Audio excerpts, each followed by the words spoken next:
Hello friends, welcome back to this video. Today I am going to explain third paragraph. A frightful proposition, Swami thought. He had always slept beside his granny in the passage, and any changes in this arrangement kept him trembling and awake all night. He hoped at first that father was only joking. He mumbled weakly, "Yes," and tried to change the subject. He said very loudly and with a great deal of enthusiasm, "We are going to admit even elders in our cricket club hereafter." ಸ್ವಾಮಿಗೆ ಸವಾಲು ಭಯಾನಕವಾಗಿ ಕಂಡಿತು. ಆತ ಎಂದು ಒಬ್ಬನೇ ಮಲಗಿದವನಲ್ಲ, ಅಜ್ಜಿ ಜೊತೆ ಮಲಗುತ್ತಿದ್ದವನು. ಏನಾದರೂ ಬದಲಾವಣೆ ಆಗಿದ್ದರೆ ಚೆನ್ನಾಗಿ ಇರುತ್ತಿತ್ತು. ಮೊದಲು ತಂದೆ ತಮಾಷೆ ಮಾಡುತ್ತಿದ್ದಾರೆ ಎಂದು ಭಾವಿಸಿದನು ಮತ್ತು ತಂದೆ ಮಾತನಾಡುತ್ತಿರುವಾಗ ವಿಷಯವನ್ನು ಬದಲಾಯಿಸಲು ಪ್ರಯತ್ನಿಸುತ್ತಿದ್ದನು. ಇನ್ನು ಮುಂದೆ ನಮ್ಮ ಕ್ರಿಕೆಟ್ ಕ್ಲಬ್ಬಿನಲ್ಲಿ ಹಿರಿಯರನ್ನು ಸಹ ಸೇರಿಸಿಕೊಳ್ಳಲಿದ್ದೇವೆ ಎಂದು ತುಂಬ ಜೋರಾಗಿ ಮತ್ತು ಬಹಳ ಉತ್ಸಾಹದಿಂದ ಹೇಳಿದನು. ಮತ್ತು ನಾವು ಹೊಸ ಬ್ಯಾಟುಗಳು ಮತ್ತು ಚೆಂಡುಗಳನ್ನು ಖರೀದಿಸುತ್ತಿದ್ದೇವೆ. ನಮ್ಮ ಕ್ಯಾಪ್ಟನ್ ನನಗೆ ಹೇಳಲು ಹೇಳಿದ್ದಾರೆ ಎಂದು ಹೇಳಿದನು. "We are buying brand new bats and balls. Our captain has asked me to tell you." Fourth paragraph. We will see about that later. Father cut in. "You must sleep alone hereafter." Swami realized that the matter had gone behind his control. From a challenge, it had become a command. He knew his father's tenacity at such moment. ಅದರ ಬಗ್ಗೆ ನಾವು ನಂತರ ನೋಡೋಣ. ತಂದೆ ಮಧ್ಯ ಪ್ರವೇಶಿಸಿದರು. "ಇನ್ನು ಮುಂದೆ ನೀನು ಒಬ್ಬಂಟಿಯಾಗಿ ಮಲಗಬೇಕು." ಆಜ್ಞೆಯಾಗಿ ಮಾರ್ಪಟ್ಟ ಸವಾಲಿನಿಂದ ವಿಷಯವು ತನ್ನ ನಿಯಂತ್ರಣವನ್ನು ಮೀರಿದೆ ಎಂದು ಸ್ವಾಮಿ ಅರಿತುಕೊಂಡನು. ಅವನಿಗೆ ಅವನ ತಂದೆಯ ದೃಢತೆ ಅಂದರೆ ಡೆಟರ್ಮಿನೇಷನ್ ಏನು ಎಂಬುದು ತಿಳಿದಿತ್ತು.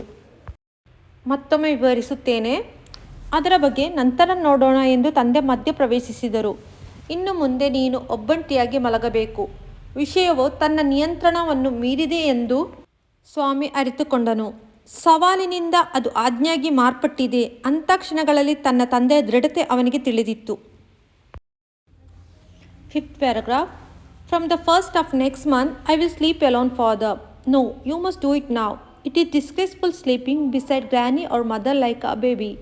You are in the second form and I don't like the way you are being brought up," he said, and looked at his wife, who was rocking the cradle. "Why do you look at me while you say it?" she asked. "I hardly know anything about the boy." No, I don't mean you," said father. "If you mean your mother is spoiling him, tell her so, and don't look at me," she said and turned away. ಮುಂದಿನ ತಿಂಗಳ 1ನೇ ತಾರೀಕಿನಿಂದ ನಾನು ಒಬ್ಬಂಟಿಯಾಗಿ ಮಲಗುತ್ತೇನೆ ಎಂದು ತಂದೆ ಜೊತೆ ಸ್ವಾಮಿ ವಾದ ಮಾಡಿದ. "ಇಲ್ಲ, ನೀನು ಈಗಲೇ ಹಾಗೆ ಮಾಡಬೇಕು. ಅಜ್ಜಿ ಅಥವಾ ತಾಯಿಯ ಪಕ್ಕದಲ್ಲಿ ಮಗುವಿನಂತೆ ಮಲಗುವುದು ಅವಮಾನಕರ. ನೀನು 2ನೇ ತರಗತಿಯಲ್ಲಿದ್ದೀಯಾ ಮತ್ತು ನಿನ್ನನ್ನು ಹೇಡಿಯಂತೆ ಬೆಳೆಸುವ ರೀತಿ ನನಗಿಷ್ಟವಿಲ್ಲ" ಎಂದು ಅವರು ಹೇಳಿದರು. ನಂತರ ತೊಟ್ಟಿಲನ್ನು ತೂಗುತ್ತಿದ್ದ ಹೆಂಡತಿಯತ್ತ ನೋಡಿದರು. "ನೀವೇಕೆ ನನ್ನನ್ನು ನೋಡುತ್ತಿದ್ದೀರಿ? ನನಗೆ ಹುಡುಗನ ಬಗ್ಗೆ ಏನೂ ಗೊತ್ತಿಲ್ಲ" ಎಂದು ತಾಯಿ ಹೇಳಿದಳು. "ನಿಮ್ಮ ತಾಯಿ ಅವನನ್ನು ಹಾಳು ಮಾಡಿದ್ದು ನಾನಲ್ಲ" ಎಂದು ಮುಖವನ್ನು ಅತ್ತ ತಿರುಗಿಸಿದಳು. Sixth paragraph. Swami's father sat gloomily gazing at the newspaper on his lap.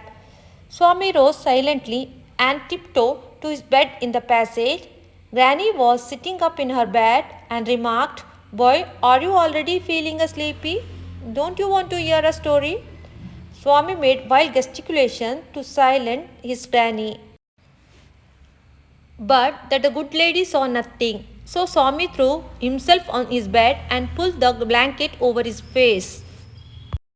ಸ್ವಾಮಿಯ ತಂದೆ ತನ್ನ ತೊಡೆ ಮೇಲಿದ್ದ ದಿನಪತ್ರಿಕೆಯನ್ನು ನೋಡುತ್ತಾ ಕುಳಿತಿದ್ದರು. ಸ್ವಾಮಿ ಮೆಲ್ಲಗೆ ತುದಿಗಾಲ ಬೆರಳಲ್ಲಿ ನಡೆಯುತ್ತಾ ಅಜ್ಜಿಯ ಬಳಿಗೆ ಬಂದ. ಅಜ್ಜಿ ಹಾಸಿಗೆಯಲ್ಲಿ ಕುಳಿತಿದ್ದರು. "ನಿದ್ದೆ ಬರುತ್ತಾ ಇದೆಯಾ?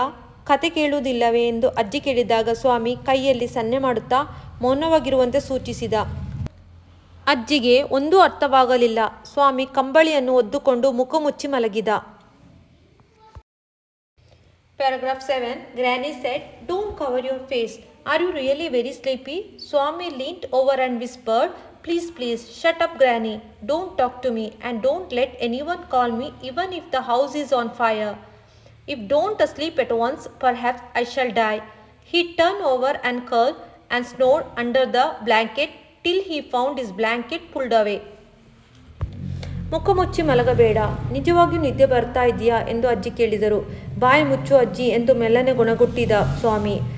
ಮನೆಗೆ ಬೆಂಕಿ ಬಿದ್ದರೂ ನನ್ನನ್ಯಾರು ಕರೆಯಬೇಡಿ, ಮಾತನಾಡಿಸಬೇಡಿ. ನಾನು ಕೂಡಲೇ ನಿದ್ರಿಸದಿದ್ದರೆ ನಾನು ಸತ್ತೇ ಹೋಗುತ್ತೇನೆ ಎನ್ನುತ್ತಾ ಗೊರಕೆ ಹೊಡೆಯಲಾರಂಭಿಸಿದ.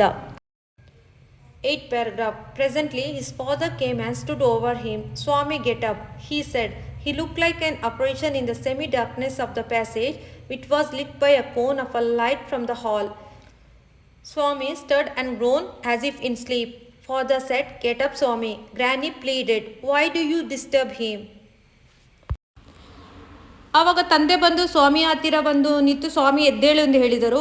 ಆವಾಗ ಆ ಸಂದರ್ಭದಲ್ಲಿ ಅರೆ ಕತ್ತಲಿದ್ದ ಕಾರಣ ಅದು ಒಂದು ರೀತಿಯ ಪ್ರೇತ ನಿಂತಂತೆ ಕಾಣುತ್ತಿತ್ತು.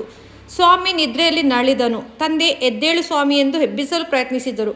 ಆ ಸಂದರ್ಭದಲ್ಲಿ ಅಜ್ಜಿ ತನ್ನ ಮಗನಿಗೆ ನೀನೇಕೆ ಸ್ವಾಮಿಗೆ ಅಂದರೆ ತನ್ನ ಮೊಮ್ಮಗನಿಗೆ ಏಕೆ ತೊಂದರೆ ಕೊಡ್ತೀಯಾ ಎಂದು ಕೇಳಿದರು, ಅಂದರೆ ಬೇಡಿಕೊಂಡರು. To be continued, 9th paragraph I'll continue in the next video. Till then, bye bye and don't subscribe my channel for more videos. Thanks for watching my full video.